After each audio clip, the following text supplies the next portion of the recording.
Got Sheyi Adetaya, who joins us now. He's a security consultant. Thank you for coming on this morning. Good morning. Well, looking at this whole scenario, I mean, yes, indeed, the families are happy that they're reuniting with their families, their daughters, their children, and the country by extension. But there will always be questions, and nothing stops questions from coming through. From a security perspective, looking at this, we did ask Mr. Adesina, to get an insight into what transpired. He now tells us that there are different groups, but we don't know how many of Boko Haram groups are involved in this particular one. But if you look through this from a security standpoint, do you think that at the end of the day, the swap won't hurt this country?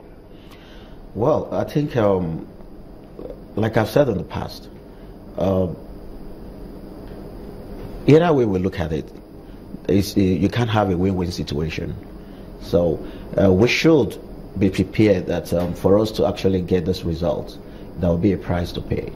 Now, at what cost? I know that's the question that we're asking now. But the most important thing, what's our objective right now as a nation, is to get these girls back. And I believe that we can trust our security agencies well enough to take the best decision that will be in the best interest of this country in terms of the costs of getting these girls back. And I know that at the same time too, they'll be putting things in place to ensure that they neutralize whatever negative effect the cost would definitely bring back to this country.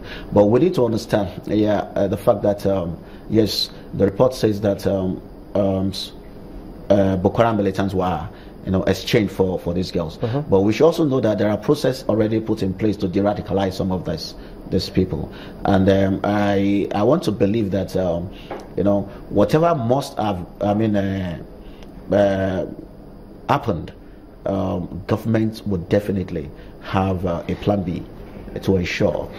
I raise this question because the last time that swap happened, the rhetoric we were getting from the army was completely, it didn't suggest that the army knew that that release was going to happen, because they were moving in, it appeared as though they were going to go ahead and rescue the girls, and that happened. So in the public space, that didn't add up. And not long after that, we saw some attacks.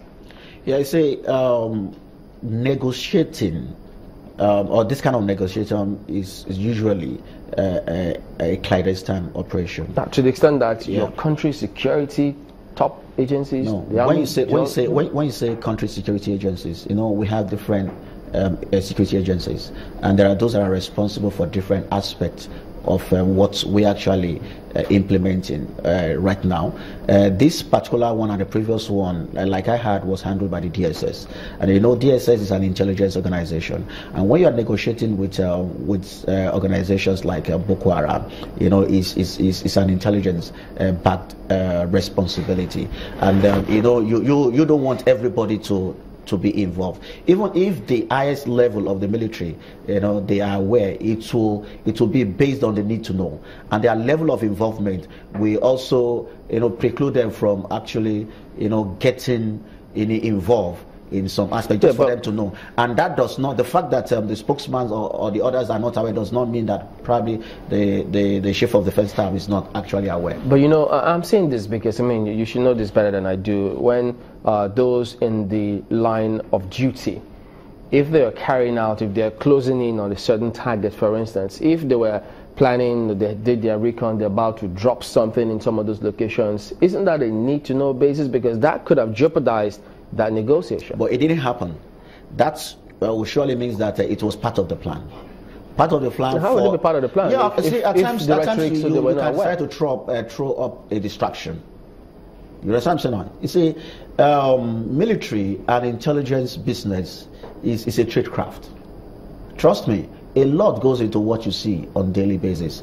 See, there are so many things that they throw up there to create some kind of distraction where they're actually going on this direction, so that it will help them to be able to achieve this. You'll be surprised that whatever they are doing on the other side, they are being monitored, and there is somebody that is waiting to say, okay, call it quits. You know what I'm saying now? So it's a tradecraft. Lot goes into what you see on a daily basis. And the people handling this, they are professional. People that have, undergone training in different parts of the world. They've been doing this for all their life. This is what they're doing. They are embodiment of intelligence and military tradecraft. So it's just like when an accountant is handling figures. But speaking about professional security, we've seen Western security, how they communicate, give out information to members of the public. We've seen even the ones that some of them are here we consider very, very sensitive, and we still see them give that information out. But over here, it's completely sealed lips. And when journalists report, they say, no, you're reporting something wrong. Okay, let me say, I think the information is even better managed now than the previous one. The other time, they said nothing was exchanged, and there were lots of hues and cries. Even though people said something was exchanged. Something was exchanged and the rest. And then, like I said before, you see, negotiation is a very delicate business. And then you say they must have agreed on certain things. They say, you know what we're doing now, we don't want it. We want it off radar. We don't want this to be disclosed. And then you wouldn't want to jeopardize the ongoing negotiation for the remaining. Not disclosing it before it's done. After it's being done, you still can't disclose? No, because the process is still ongoing. Remember, after the release, see this particular girls, with what I learned, it has been on for about 6 to 7 months. In fact, the ought to have been out, and the government spokesperson also confirmed that. And in fact, what I heard was that they are even supposed to be more than 82, but for last-minute glitch, in what they're doing. So we're still expecting more girls to be released. It could be tomorrow. It could be like in a week. It could be like in a month's time. So we cannot afford to jeopardize what is going on, because we still have about 116 or 113. So you can't start throwing out information out now until you have all these girls back. You understand? So after we have all these girls back now, then we can ask questions. Like I said this before. You see, we have, institution of government responsible, making sure that all this information gets out. And that is the National Assembly. There is the Senate and the House of Representative Committee on Intelligence and Security. It is their responsibility to call those people and say, you know what, okay, let us do security and intelligence hearing on what transpired at what cost. Why they are bound to now open up and talk.